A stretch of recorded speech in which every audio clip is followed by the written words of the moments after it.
Welcome, everyone. My name is Attorney Wendy Guthro, and we are going to be talking about protecting loved ones, essential legal documents for memory loss. That loved one could be yourself. It could be a family member, it could be a neighbor or friend. And you're starting to kind of question, is their memory loss starting to interfere with their ability to maybe care for themselves?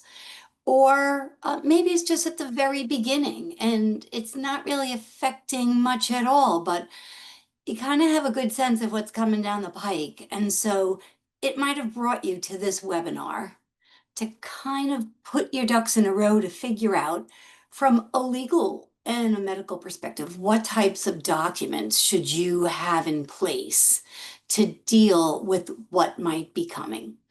And we're going to focus mainly today on all of the legal documents, things that are in your control to put in place to deal with any current or future memory loss of yourself or a loved one. As I was saying, my name is Attorney Wendy Guthro. I'm a licensed practitioner of law. My physical office is located in Burlington, Massachusetts. I work remote anywhere in Massachusetts or New Hampshire. And I have specialized or just have some experience in estate planning, elder law, probate, trust administration. I'm a member of the National Academy of Elder Law Attorneys. I'm admitted in Massachusetts and New Hampshire bars as of the date of this recording, which is August of 2025. I am doing this for mere informational purposes. This does not create an attorney-client relationship, nor is there any confidentiality between any of us. So let's get on with the presentation about what the objective is of what we're trying to accomplish here. So we're going to first try to understand the need for legal preparedness in the event of memory loss. Then we're going to roll into the role and importance of a durable power of attorney. It's one of the primary documents that I'm going to recommend that you have in place if you don't already have it.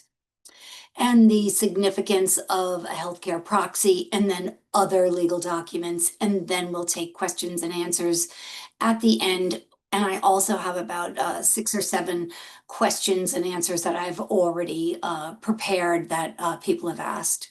Let's see. So this is our objective. We're going to start with memory loss, that many people are unprepared to deal with the legal and financial consequences of a serious illness, such as an Alzheimer's diagnosis or a related dementia. That is a quote directly out of the National Institute for Health. And I bring this up at the beginning because it is the preparedness that, I'm encouraging you and all of my clients to have, because we don't know what lies ahead in our future.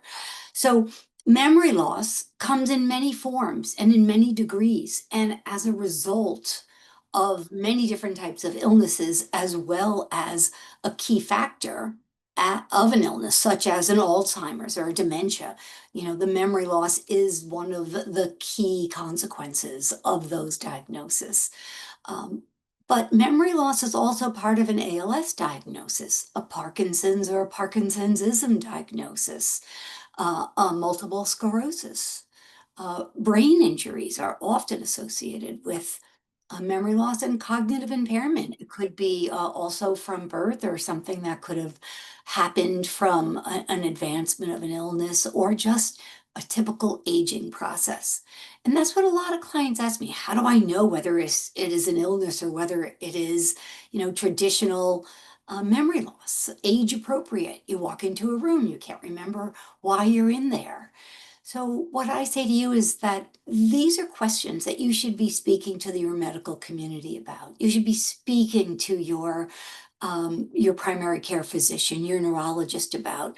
There are very simple tests, whether they are a simple 30-question mini mental exam that they can help you with a quick diagnosis of what is your short-term memory recall, or whether there has to be additional cognitive testing that's going to help you, and neurological testing that's going to help you figure out whether there's something bigger at play and whether you should start some medication that could possibly help slow down the progress of any type of memory loss or cognitive impairment.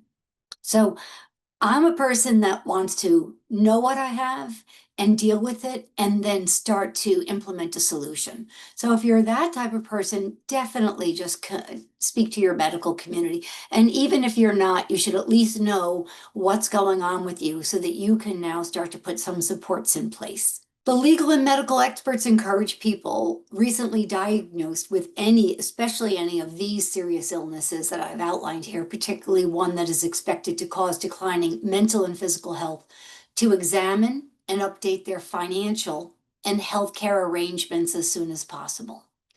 And the as soon as possible plays into all of these documents because you have to have a certain level of capacity to be able to have the ability to execute legal documents and medical documents for that matter. So understanding the importance of legal preparedness is that basic legal and financial documents, such as a durable power of attorney, 5 healthcare documents that we're going to review, each one of them that I'd like for you to have in place, and then some estate planning documents, a will, and a revocable living trust. And I'll talk about how those can help when you have some memory impairment. So all of these are available to ensure that a person's healthcare and financial decisions are carried out. When is the time to plan? Now, while you have capacity, especially if you think that you're starting with some memory loss, that if you have capacity, which really means that you know the document you're signing, you know how it could be used, you know the people that you're putting in charge of these decisions, and that when you can understand um, the those 3 things pretty much, then you have capacity to sign legal documents. Certain legal documents, you need a higher level of capacity to sign it. A will has a very low capacity level. In Massachusetts, the law is that you simply need a lucid moment to sign a will. So as long as I'm in front of you and I'm asking you questions, do you know that you're signing your will today? Do you know what assets you possess? Do you know who your heirs at law are? You have capacity to sign because it's a very low benchmark compared to a durable power of attorney that handles your finances. That is the document we're first going to be speaking about. You need a very high level of capacity to sign that document. So it's not a one and done level of capacity. It is dependent upon the document that you're signing and what you have to be able to know about the document that you're signing. These are the essential legal documents that we're going to cover today. The first is the durable power of attorney for finances. The second is healthcare documents, a series of a healthcare proxy, an advanced directive living will, that's for end of life, a HIPAA, a MOLST or a POLST, and a do not resuscitate order. And then the third essential document would be a will, and then the fourth is a revocable living trust. Finances, durable power of attorney. Money, money, money, money, money. That is what this durable power of attorney controls. It's also called a durable power of attorney for finances, or a power of attorney for finances, or a DPOA for short. It allows you to appoint someone that you trust emphatically. Trust emphatically, I like to emphasize that, to manage your finances during your capacity as well as your incapacity. The person you're appointing is referred to as an attorney in fact. Even though they're not a Juris Doctorate, a JD type of attorney, but the name of this fiduciary, which is a general term used to describe anyone who is acting in your best interest when you are not acting for yourself. So a fiduciary under a durable power of attorney is called an attorney in fact. Now, on this description in the last line where it can be used to manage your finances during your capacity or your incapacity, a durable power of attorney is written and drafted in 2 different ways. It is either a shifting or a springing. A shifting durable power of attorney means that when the document is signed, that you are allowing your fiduciary, your attorney in fact, to step in and make financial decisions for you, even when you can make them for yourself. We are not requiring incapacity or a medical event to happen for a power of attorney to spring into action, which is the other type. So your shifting is that as soon as you sign it, it shifts into existence, versus a springing power of attorney is that it only springs into action upon your incapacity. Most of the time I am drafting shifting powers of attorney because I don't want a lot of hoops to have to be jumped through in order for your agent, your attorney, in fact, to use that document. But it's up to you. But most of the time, as long as you emphatically trust your attorney, in fact, your fiduciary, then you should feel confident to give them that shifting power of attorney. Having a durable power of attorney in place, and either kind, the shifting or the springing, removes the need of going to court to be appointed as a conservator of someone's assets. So to handle someone else's finances. So if someone becomes incapacitated, and let's say that you need to access their retirement money to pay for their home care. Well, a retirement asset is in an individual's name. And without a power of attorney giving you the power to actually deal with the financial institution that houses the retirement assets, a surviving spouse or child or friend has no capability, without going to the court and asking for the court to appoint you as conservator of that person's finances, will you have the ability to access the retirement funds. So having a durable power of attorney is really essential. One, you need to have capacity. You choose which type you'd like. You appoint someone, your fiduciary, your attorney in fact, to manage your finances, oftentimes when you can't manage them for yourself, though. This is a quick view of what a power of attorney would look like. Article 1, it normally lays out that who you're appointing, so your initial attorney in fact.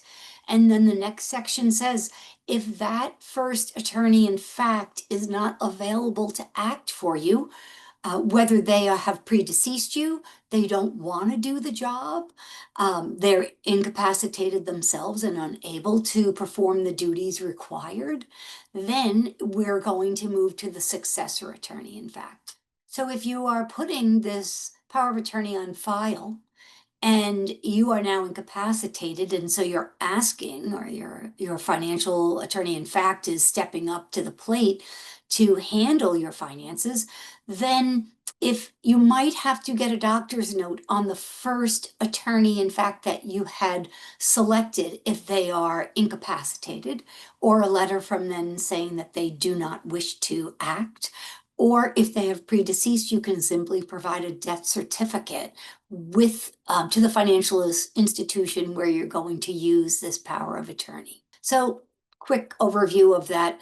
This is just the first page of a power of attorney from my firm is about 25 pages long. And I try to give your attorney in fact, again, who you trust emphatically to make the right financial decisions in your best interest. So I give them a lot of power because I want them to be able to handle whatever is coming down the pike when you lack the capacity yourself to make decisions. So I'm not really looking to tie the hands of your attorney in fact, unless you tell me you would like me to tie their hands on certain matters, and then I will.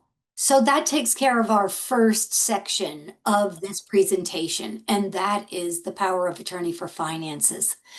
The next set of documents I want you to have in place when you are planning for any type of memory impairment or cognitive issues are 5 healthcare documents. The first 3, your healthcare proxy, also referred to as a durable power of attorney for healthcare, and the advance directive, also referred to as a living will, and your HIPAA, Those are all documents that an attorney can draft for you. Some of the documents are available online through the Commonwealth of Massachusetts, specifically a healthcare proxy you can get. It's not as robust and doesn't cover as many details as a healthcare proxy that you would obtain from an attorney's office, but in a pinch, it will definitely do the job. So those first three are documents that are prepared by a law office or yourself, and that the last two, a MOLST or a POLST, medical order of life-sustaining treatment, or a physician's order of life-sustaining treatment, and then the last, a do not resuscitate order, or DNR, are only documents that can be completed with you in front of a medical professional. Healthcare proxy, durable power of attorney for healthcare, same thing. A healthcare proxy gives a designated person your healthcare proxy, also referred to as your agent or your healthcare agent. So this is the name of the fiduciary under your healthcare proxy. And they are going to be given the authority to make healthcare decisions on your behalf only when you lack the capacity to make your own decisions. So this is very different from the first document, which was a financial document, your power of attorney. That's for finances, but you can have that document used while you have capacity or not, versus a healthcare document only for healthcare decisions.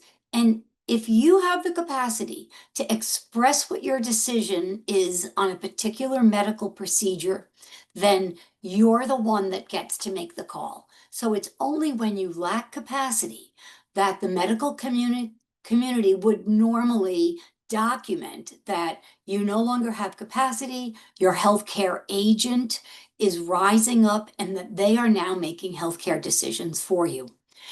I'd like to bring your attention to this one part about a healthcare proxy, and that is that as a fiduciary, they are required to make healthcare decisions in your best interest. And in your best interest means healthcare decisions that you would make for yourself. So if you're choosing between two children and one of them to be your agent, your fiduciary, and one of them you know would follow the directions that you want them to follow, even if it is opposed to what their decisions would be for themselves, then that's the child you want, compared to a child that is just going to kind of align the decisions they're going to make for you with the decisions they would make for themselves, even if they are opposed to what you stated you wanted. When I have a client sign a healthcare proxy, the first few pages of the healthcare proxy, I call it the preamble, they're talking points that I have you discuss with your fiduciary, your first fiduciary and your second fiduciary. So the first person you're naming as your agent, as well as the second or third, so that when the chips are down and you're in a medical crisis and they need to step in and make medical decisions, you want them to know, are you okay with having a limb amputated if it's going to save your life? Are you religiously opposed to having a blood transfusion? So are you okay with being on a ventilator? Maybe you're okay with just a couple days or a month, or you don't want to be on a ventilator at all and you would prefer not to have that. So it's important that you discuss these very important decisions with your healthcare proxy in advance of a medical event. Having a healthcare proxy in place removes the need of going to court to get guardianship over an individual. So if you don't have a healthcare proxy in place today and you have a medical event, and oftentimes by right, a spouse has the right to make medical decisions for you. But if you have a number of children and they have different ideas of what should be done to care for you, that's a recipe for go to court immediately and get one of these people assigned to be your guardian over the person to make medical decisions for yourself. So if you want to stay out of court and you want to save a lot of money doing it, and eliminate the need for guardianship over the person to make healthcare decisions for you, you get a healthcare proxy.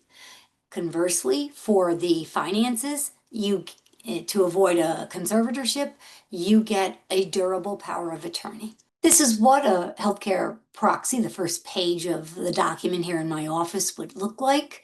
It states the first person that you would like to make medical decisions for yourself, and then the second one if the first proxy is unavailable.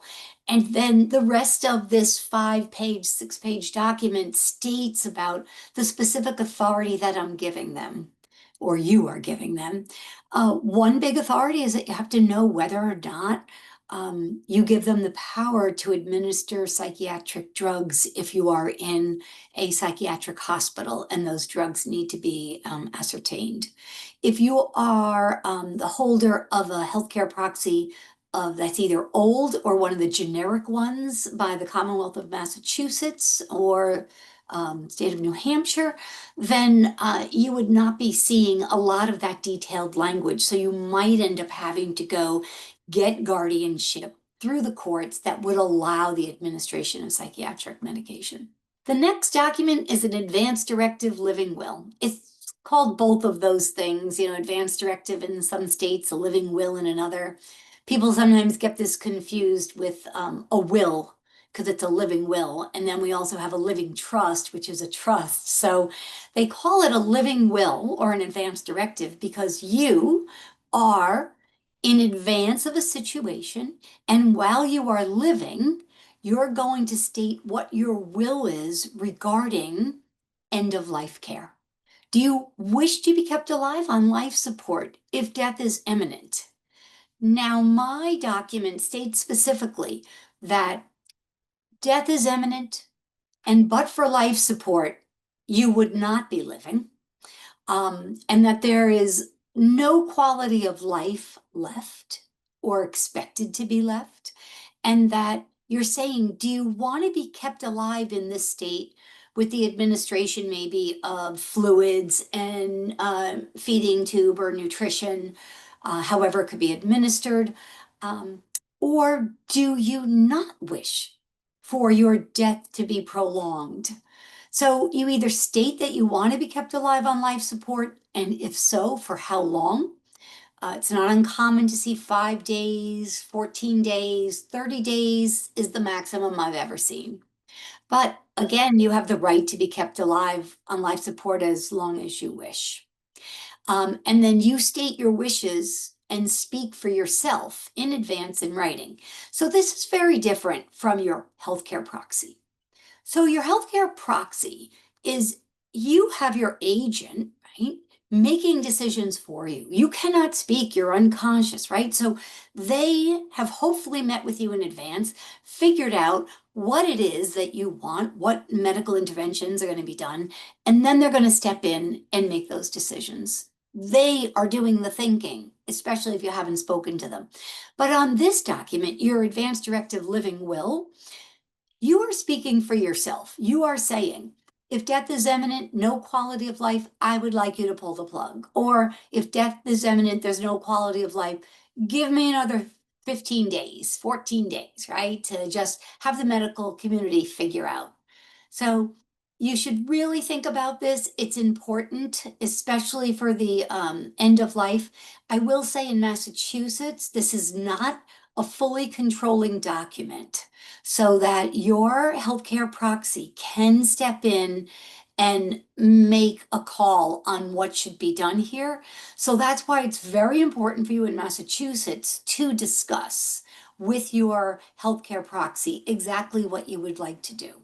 But this does give some direction to the healthcare proxy in your own words when you were clear thinking and had capacity of what your wishes are. Your HIPAA. This is where you name individuals or institutions who will have access to your protected medical information. People who are able to obtain information about your medical status from a medical facility have to be listed on your HIPAA form if you are not there in verbal to express that these people have access to your healthcare information. That's the most common use, most ordinary use that you might run into on a HIPAA. So you name either individuals or groups of people on your HIPAA. So you could say my spouse, all of my children and their spouses, all of my grandchildren 18 years of age or older, uh, my best friend, Celia Lionetta, Eileen Savoya, Marianne, Laura Lee. So you could name specific people that you would like, or you can name groups of people.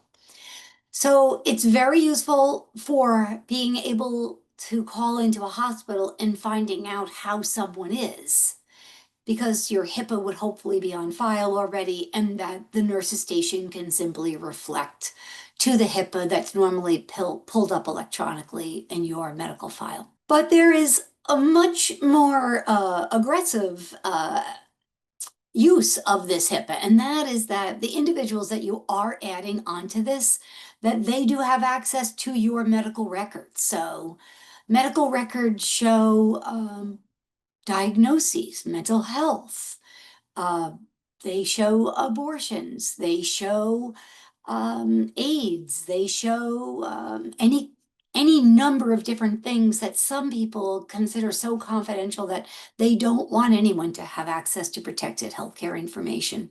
So you can also put limits in the HIPAA, but it's not common. But I do just want to bring that to your attention, that having access to your protected healthcare information means your medical record, as well as dealing with any of the billing agencies, Medicare, Medicaid, insurance companies, to help pay your medical bills while you are in a hospital or receiving medical treatment.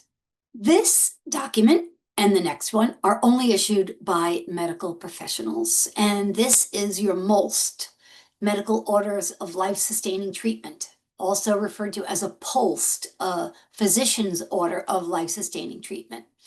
And the difference of the M and the P is that the P means that only a physician can sign it, and the M means that a nurse practitioner might be able to sign it, or someone else in a medical community.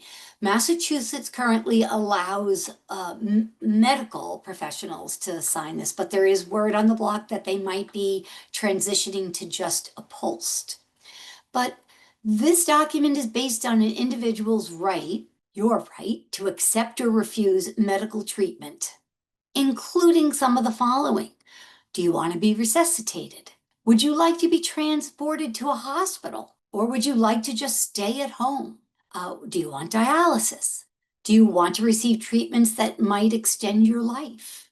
So this has positives and negatives to it, depending upon your medical condition.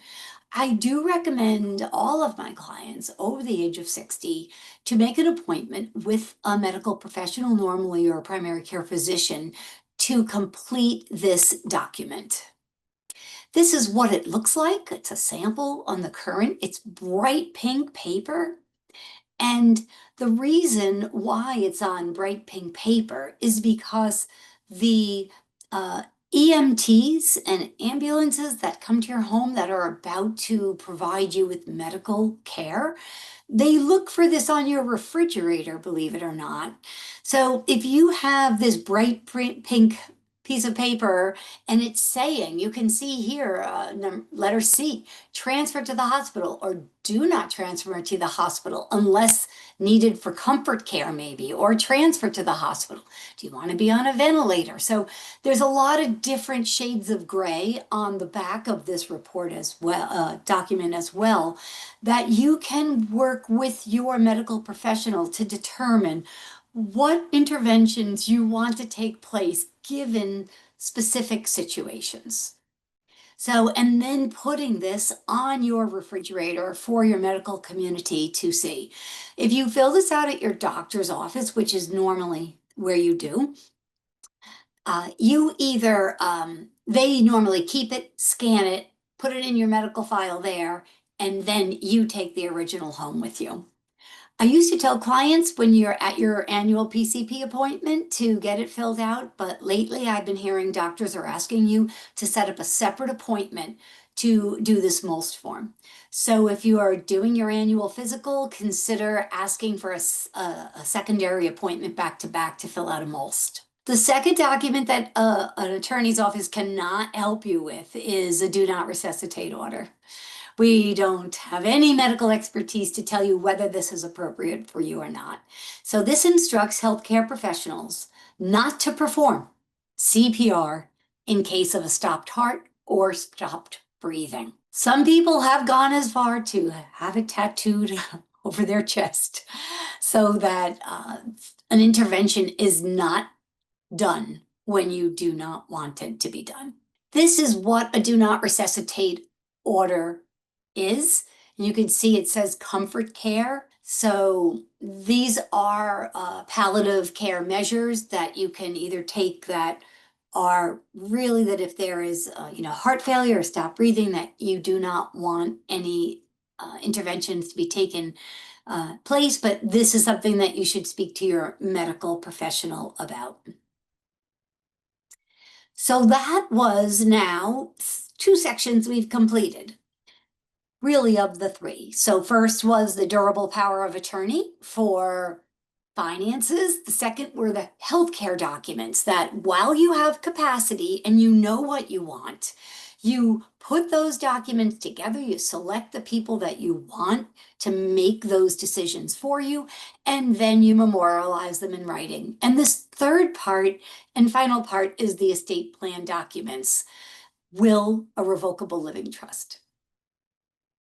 I bring these up because from what I have run into with my clients, especially near end of life, they're worried about what's going to happen with their stuff, their family relations, their assets, their pets when they're gone, right? And so these are the documents that you can put in place now while you have capacity to make those decisions, to map it out.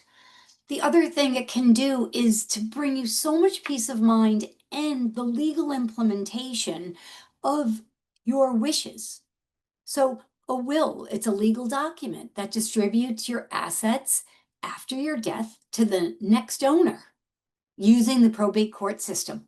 A trust is a legal entity, so it's not really just a document. It's very different from a will now. This is an entity that can hold your assets for you to use during your life. So right now we have a big difference. We are not using your will until you're gone and go to the probate court with it.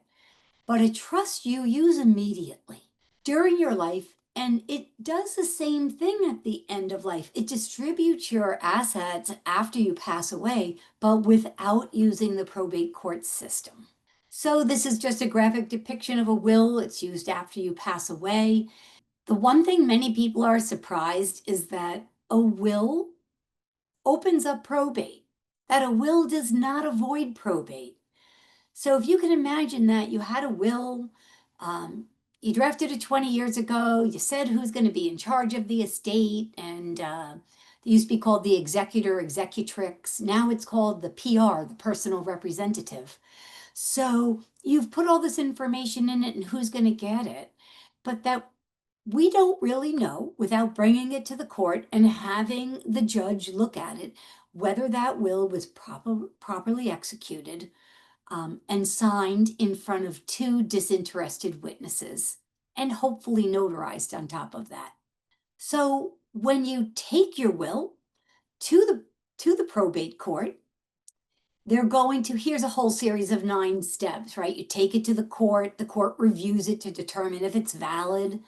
The court determines if all opening probate documents are correct. There's normally about 8 to 12 documents that need to be submitted, normally with a $450 recording fee at the court. A legal notice needs to be published in the newspapers and the beneficiaries are served. Newspaper publications are running anywhere from about $350 to $1,000 in a newspaper. Personal representative is appointed by the court. They get a letter of authority. At that point, your will is valid and your personal representative can now gather together all of your assets and pay your debts. And after 1 year, after your death, creditors, they have 1 year to make a claim against your estate for them to be made whole. But after that 1 year, creditor claims expire if they haven't already been perfected at the court. And then the personal representative submits the final accounting to the court, distributes the assets to the beneficiaries, and closes probate for another fee with the accounting, depending upon how many years the accounting has been opened. And depending upon the quality of your will currently must state that the personal representative has the authority to sell real estate in Massachusetts.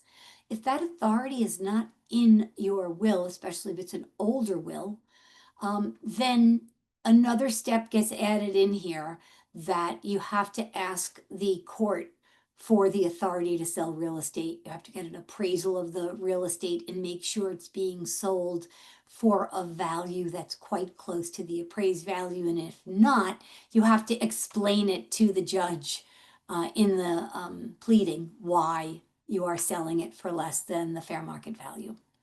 What is a trust? So we just did a will, so we're under the estate planning. We talked about what a will is, and now we're talking about the legal entity that can, a trust. It's a legal entity that can hold your assets for you to use during your life and distribute them after your death without using the probate court system.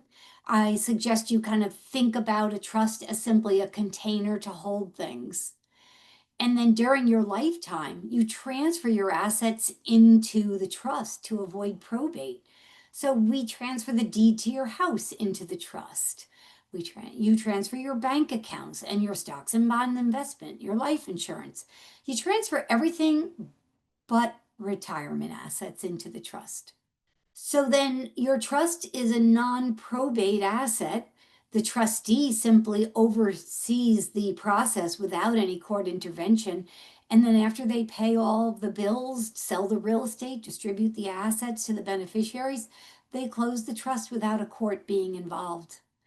You know, the nice thing about that is that it's immediate, it's private, and that there is some asset protection planning available when there's a trust and no probate court involved.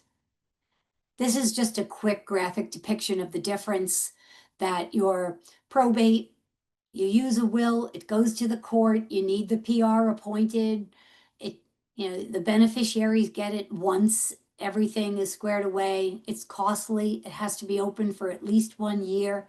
Public process, that is why we can see how celebrities die and who they're giving their assets to, or if they die without a will, we are still using the probate process, and then we can see who will receive their assets because it's a public process. And that there is no asset protection ability when you are going to use the probate process. In fact, a probate process is actually used by many creditors to be made whole because that's where they can make a claim on your estate. So estate plan, to summarize it, is while you have capacity to sign legal documents, you should create a will. If you're okay with doing probate, then go that route. And/or a funded revocable living trust, which avoids probate. But again, we go back to where we started, that you want to create these legal documents while you have capacity before memory loss or cognition issues are entering into the picture. So a summary of the essential documents we went over just now is the durable power of attorney for finances, the 5 healthcare documents, the proxy, the advance directive, do you want to be kept alive on life support, your HIPAA, who can get at your protected healthcare information. The next 2 documents I cannot help you with, but then a will or revocable living trust. And now we're going to move into some preset questions and answers. Should I put my durable power of attorney for finances on file now with my banks, investment advisors, and retirement assets? Absolutely, you should. Should I put my healthcare documents on file with my doctor and hospitals now? Yes, you should do that. Especially with the durable power of attorney, I find that the older they get, the more resistant financial institutions are to honor them. And they also sometimes make you come back years later if you're not putting on a new power of attorney. a recently executed power of attorney, and complete an affidavit that your old attorney, your old durable power of attorney is still correct and valid. Question number 3, do I still need a will if I have a revocable trust? Yes, you do, because you might not get all of your assets into your trust during your lifetime. So we are going to use your will, which we would then call a pour over will, to pour your assets into your trust. And then your trust is really being used as the centerpiece of your estate plan. Should I transfer my assets into my revocable living trust now? Yes, you should, if you want to avoid probate. A few years ago, I had a client come in and it was a probate, or an estate administration is what we call it when we don't know whether it's going to be probate or non-probate. And $13 million, different trusts, bank accounts with beneficiaries on them, a lot of different assets, but primarily all assets were held in trust. So on a $13 million estate, there was no probate needed at all. And beneficiaries were able to sell the real estate, pay all of the bills, and make distributions to the beneficiaries, initial distributions. And once all of the tax liabilities were paid from a federal and state perspective for their final income tax return, as well as any estate taxes that might be due from state or federal basis, then the trustee simply makes the final distribution and closes the trust, all without involving the probate court. Question number 5. My estranged daughter is my attorney in fact under my durable power of attorney for finances. Can I revoke this document and get a new one? Yes, but you must have the capacity to sign a new one, right? That's what we keep on talking about, capacity. And you must revoke the one that you had already put on file in case that estranged daughter is going to go into the bank and then try to exercise that power of attorney. So you want to specifically make sure that you retrieve or revoke the prior power of attorney that you had put on file, and then replace it with your new one. Question number 6. I am experiencing memory loss. I don't have any of my legal or medical documents in place. Is it too late to get them? As long as you have capacity to understand the documents you are signing and emphatically trust the people you are selecting as your fiduciaries, then it is not too late to sign. As I said at the beginning, there are different capacity levels required for signing different documents. So depending upon where your memory loss is, would determine whether you would be able to sign all or just some of the documents we have spoken about today. And that goes for even your medical documents that I'm not involved with signing. If you lack capacity to sign a do not resuscitate order, you will not be able to sign it, and it will be up to your healthcare agents and your medical community to make those decisions. I think this is the final question. I have no family or close friends who can help me if I experience debilitating memory loss. A lot of people and agencies can help you. So I don't want you to feel like there aren't a lot of avenues. I have a lot of people that say, I was going to come and do my estate plan much sooner, but I don't know who to choose as fiduciaries. Don't let that stop you. We've got some great suggestions. We can brainstorm together and figure out who could serve. Here are some people that can serve, though. Care managers are great people. A lot of my clients hire them to come in and help oversee their medical care. Even if you have family and close friends, oftentimes we hire a care manager to come in and counsel the family, go out and help look for maybe assisted living facilities that would meet your age group and your capacity level or your disability levels, that you would still have a very enriched life living at an assisted living if they could find you the right place, right? So care managers not only can help you with your day in and day out care, go to doctor's appointments with you, be a second set of ears. A lot of people will pay for this service because they want that level of expertise. Attorneys can help give you direction on where to go. Some attorneys do serve as fiduciaries. There are professional fiduciaries and professional trustees to step in and help you. There are outreach social workers at many senior centers. These are trained professionals that your tax dollars are paying for their services, and that the outreach social workers, and they're not all social workers, sometimes they have some are physical therapists, but they're all really ramped up and have a certain level of expertise to really help guide you on something as simple as filing or answering questions about should I file my Social Security, or they direct you to someone that can help you, to needing some assistance with the next one is an ASAP, an Aging Service Access Point Center, that they work hand in hand with those organizations to help get you help. And then your medical team is also the place that you should be turning for someone to give you some direction on who can help you when you have some debilitating memory loss. So your walkaway points are: contact your medical your medical professionals to have a MOLST or POLST put in place. Communicate your healthcare wishes with your healthcare agents so that they know what to do when the chips are down and you need them to make medical decisions for you. You can contact our office if you or a loved one is well or not and is starting to experience memory loss and needs to have legal documents that we've mentioned previously put in place. And then you can look in your email next week for webinar highlights that we'll send you as just a quick reference to what we've gone over here.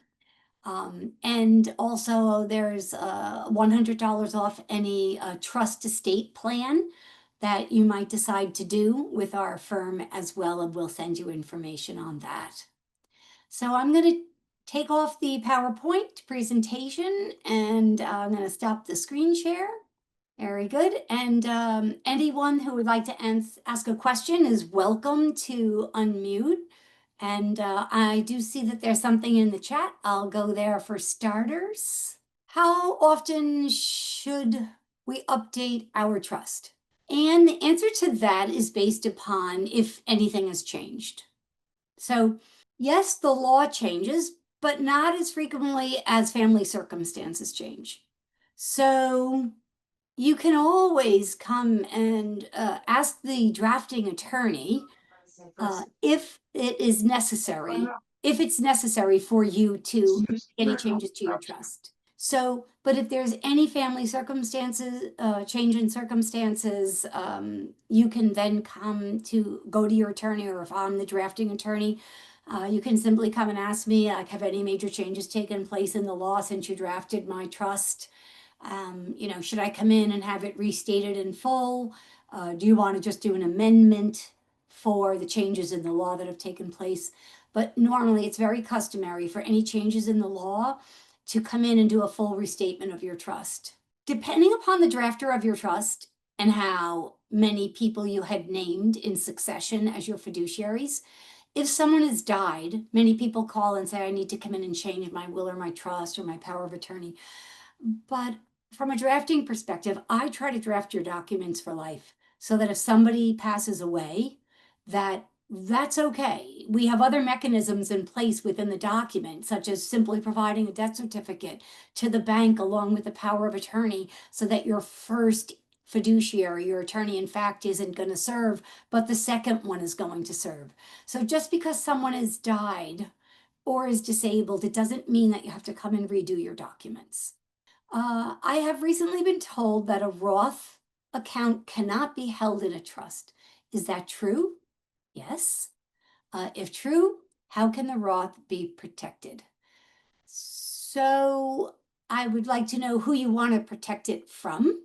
So if you want it protected from probate, then you simply have to make sure you have named beneficiaries. You can certain types of trusts you can name as a beneficiary. And you're really looking for trusts with accumulation language in them. Most of my trusts have accumulation language, and that it allows for the trust to be the beneficiary, and then the trustee of the trust needs to distribute the assets to the named beneficiary in the trust who is to receive the retirement assets, Roth or not. Roth is a little bit easier to name the trust because you don't have a lot of taxation, or any in most cases if you are of a full retirement age. A traditional IRA, 403Bs, 401Ks, a little bit harder, but oftentimes when we have young families with minors, we will name the trust as the beneficiary. And then once the minors come of age, if the trustees are still alive, then we sometimes change the language of the beneficiary on the retirement assets to name the children directly, or the spouse and then the children. But there are some good reasons to name the trust as the beneficiary.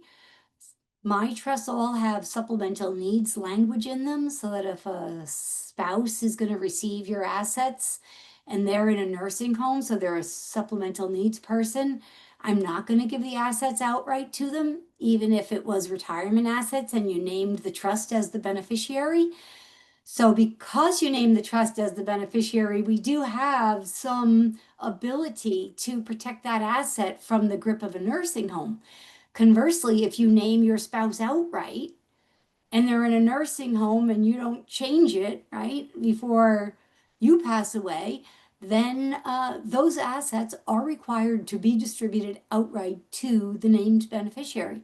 So if they're in a nursing home and they're already on public benefits, you're going to kick them off of public benefits because they are then going to have to use the entire amount, less $2,000, of the retirement assets and spend that down on their private pay care at the facility. And then once they get below $2,000 again, then they can go back on nursing home benefits through Mass Health on the government plan.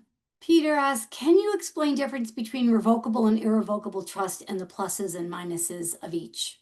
I oftentimes do webinars about that. So you could definitely keep an eye out for an invitation to those. I will give you a quick synopsis, but also on my website, which is guthrolaw.com, I have a lot of resources, video resources, and there is one that I think goes directly to what's the difference between a revocable and an irrevocable trust. So that's GUTHROLAW.com, guthrolaw.com, under resources, video resources.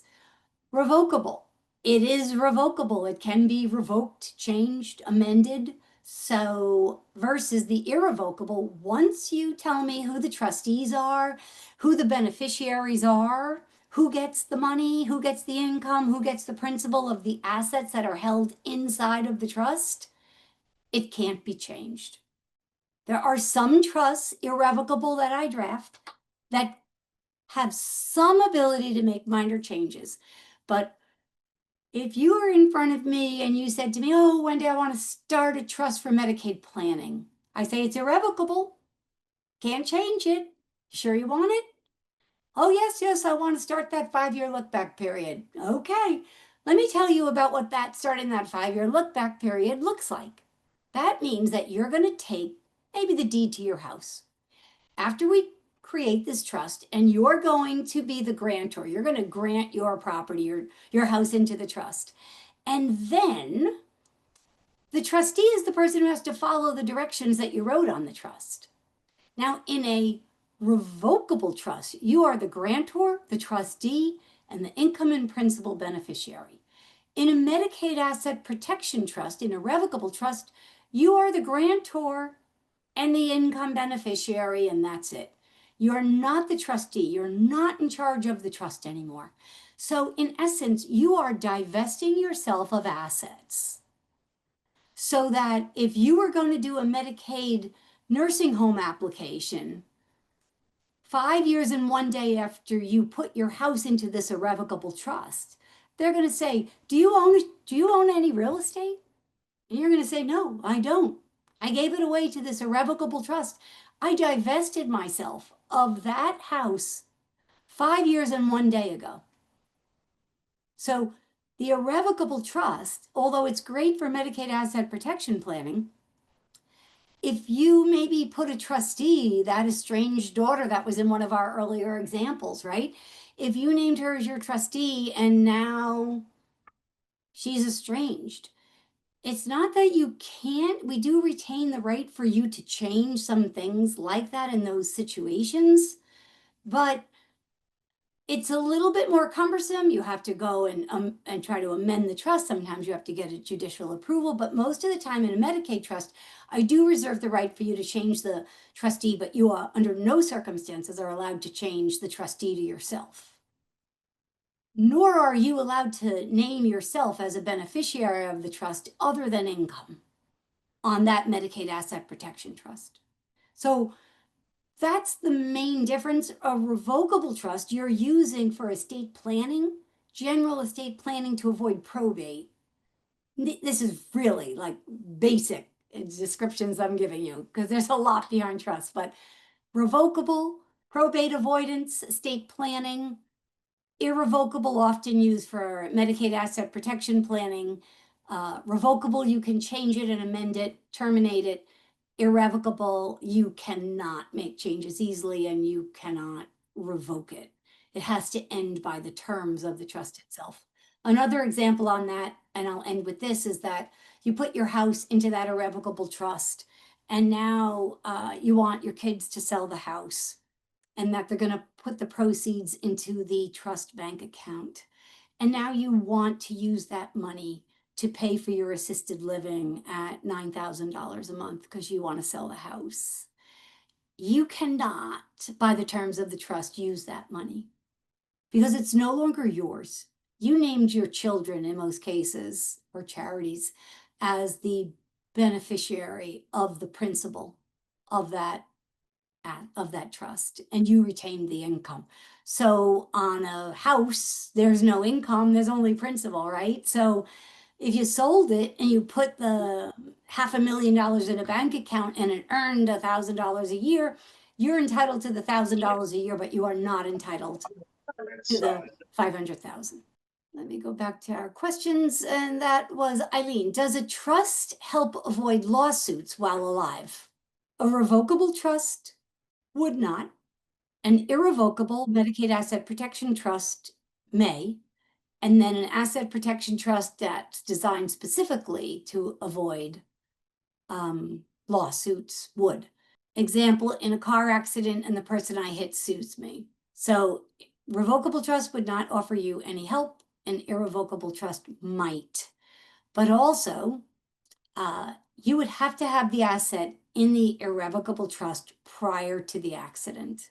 In case study number 1, if there is one thing that needs to go to probate and other items don't, does the probate action hold up everything else from getting settled? No, it does not. So if you maybe left a bank account out and we have to go to probate for that, but everything else is held in trust, then we are doing estate administration for all trust assets, and we are doing probate administration for the one probate bank account. And if your will says it's a pour over will into your trust, then we only really have to get the trustee of the trust involved to transfer the asset into the trust and then have administered under the terms of the trust. It's a very quick, abbreviated probate. So instead of a probate costing you, $5, $8, $10, $20,000, you're normally into it for, a couple $1,000s.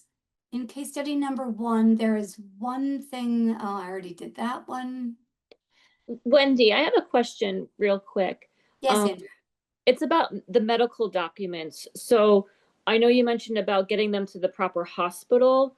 Like, do you just pick like the hospital that you most likely would end up at, or like how does that work?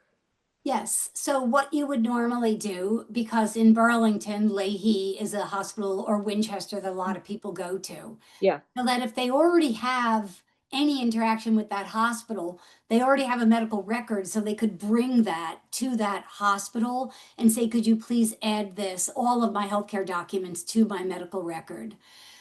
Some people have multiple hospitals, like I'm Leahy and I'm Mass General, so I have my medical documents in place at both of those.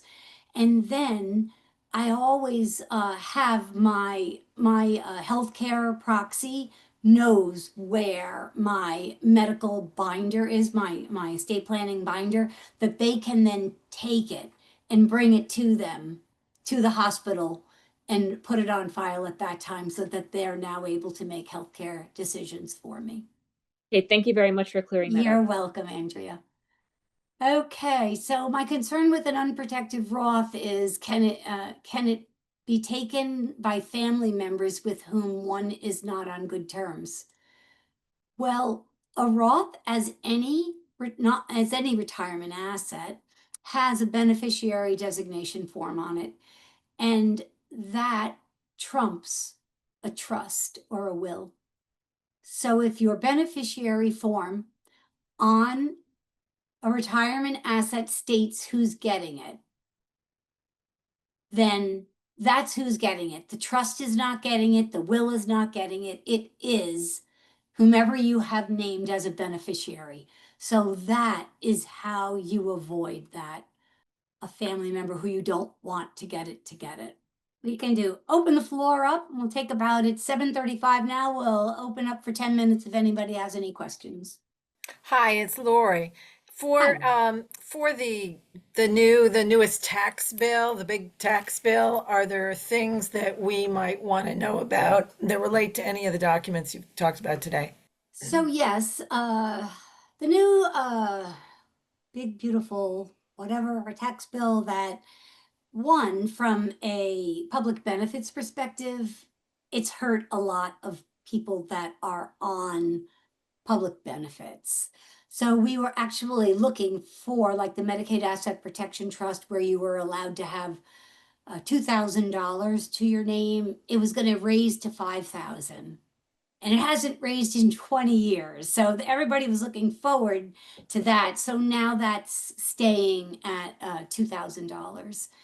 Another big change was with the estate taxes. So on your trust or your will, or both, right? Your estate planning in general, when you die, taxes are the umbrella over every asset you have.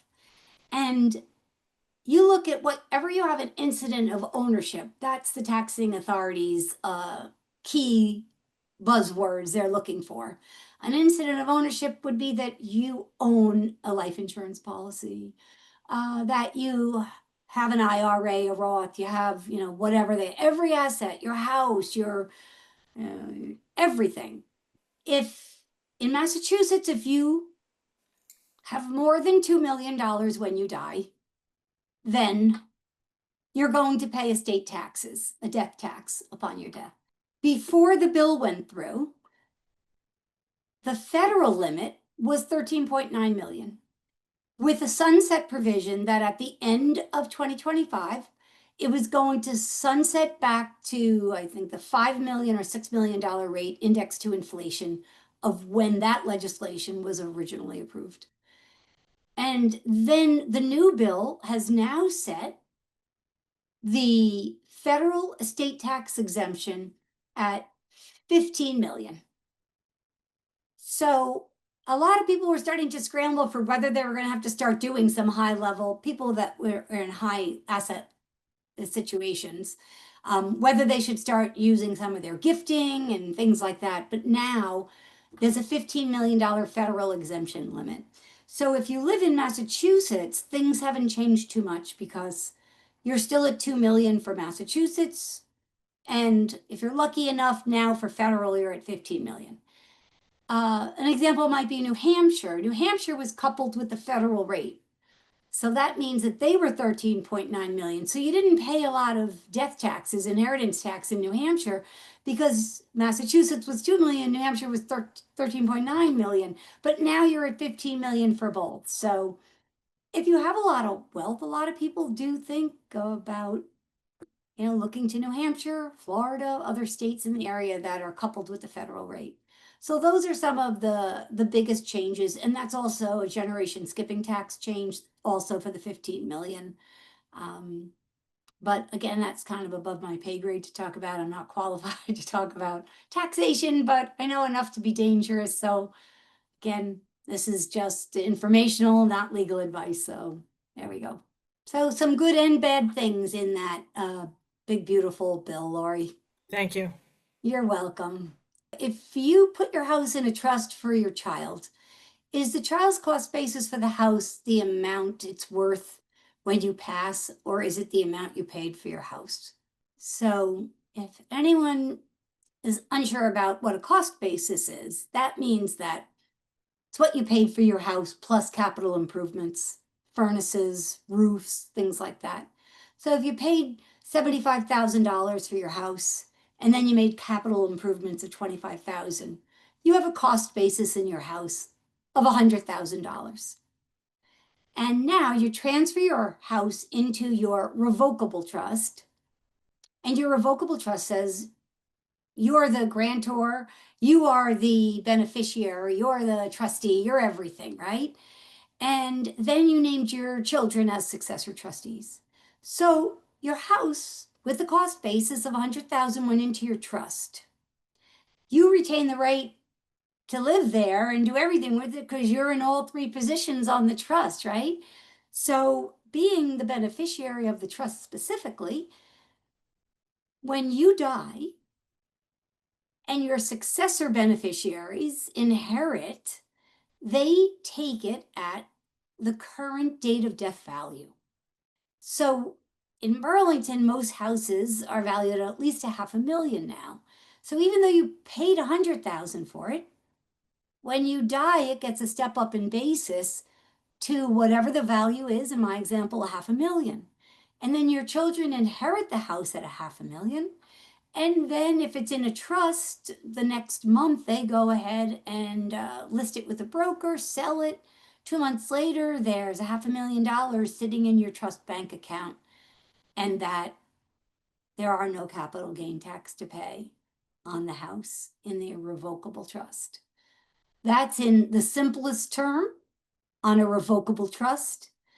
It's a little bit more complex when it goes into an irrevocable trust, because there are other ways to get a step up in basis on real estate.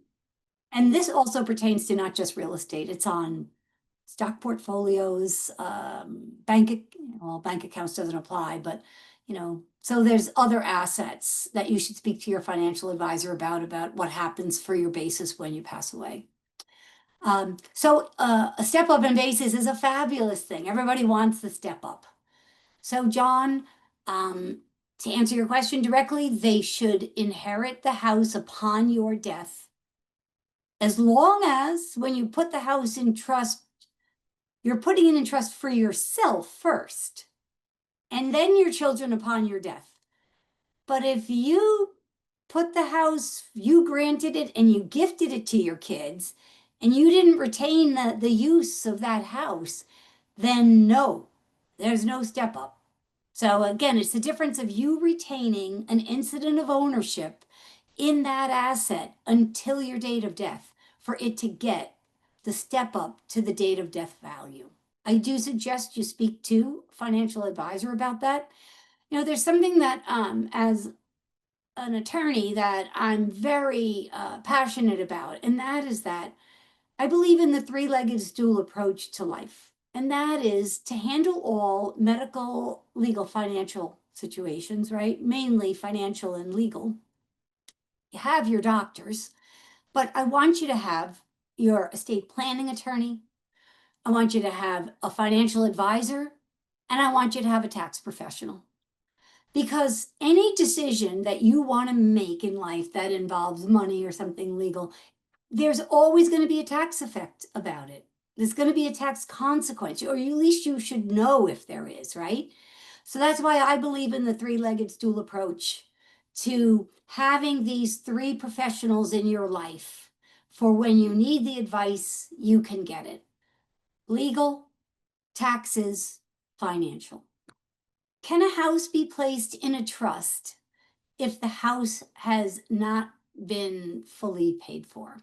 So if it's your primary residence, there is a law, a federal law, called the Garn-St. Germain Act that says if a husband and wife have a revocable living trust where they are the grantors, the trustees, and the beneficiaries, and they own real estate that is their primary residence, and they wish to transfer that residence into their revocable living trust to avoid probate, and there is a mortgage on the real estate that the bank or financial institution does not have the right to activate the acceleration clause in the mortgage and present you with a due on presentation demand notice that you have to pay up the mortgage because you transferred it out of your name. So that Garn-St. Germain Act pertains to primarily your primary residence. So if you're transfer, and so with a mortgage, that should all be okay. If it's something other than your primary residence, a lot of banks still allow it. Many clients transfer it in anyway, and then if the bank does ask them about it, then they'll either transfer it back to their name or they'll pay off the mortgage if it's low enough. I was speaking to a colleague the other day asking about this whole mortgage thing, and they were saying that in their 25 years of practice, they have never had a bank activate an acceleration clause on a mortgage that was for a real estate held in trust, non-primary residence, and activate the acceleration clause. Primarily because it's hard for the bank to figure out you've even transferred it into the trust because it's the registry of deeds. So they'd have to be, scoring through the registry of deeds to see that you did a title change. Where you oftentimes find that, Doug, is when you're going to do a home equity line of credit or a new mortgage, that sometimes they won't allow you to have it in the trust. What, if any, aspect of the new big O we do to talk about that? So trust can be beneficiary of all retirement accounts. Nice. What about school savings accounts? So I actually did not say that the trust can be beneficiaries of all retirement accounts. It really depends upon the trust itself and the language in it.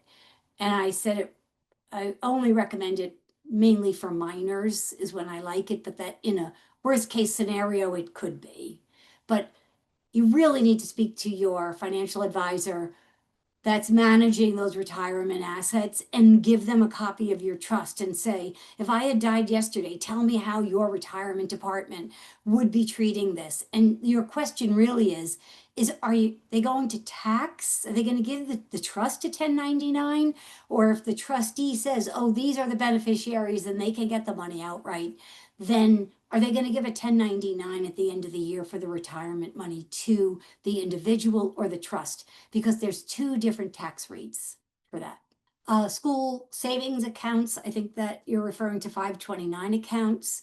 529 accounts, you cannot transfer into a trust because the custodian on those is the owner of them.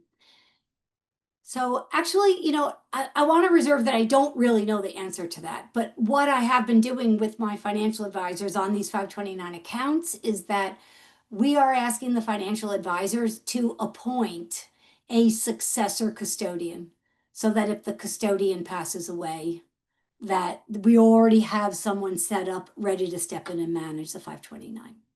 Okay, well, that's the end of the questions that I see in the chat. Okay, well, thank you all very much. Appreciate it. And if we can be of assistance to you, you can simply email our office or call us. We simply send you a questionnaire to complete, and then we figure out what your situation looks like. And then we have a Zoom consultation and go over what it is would be necessary to meet your goals, quote a firm price, and then send you an engagement agreement and then start drafting. And normally in about 5 weeks after everything is said, paid up and signed, you're sitting down with our firm and signing your estate planning document. So if you're in need of documents and you just want to get it done, we're very happy to assist you and we appreciate it. Thank you very much. If you would like help or have questions about this information, please give us a call at 781-229-0555 or visit our website at guthrolaw.com.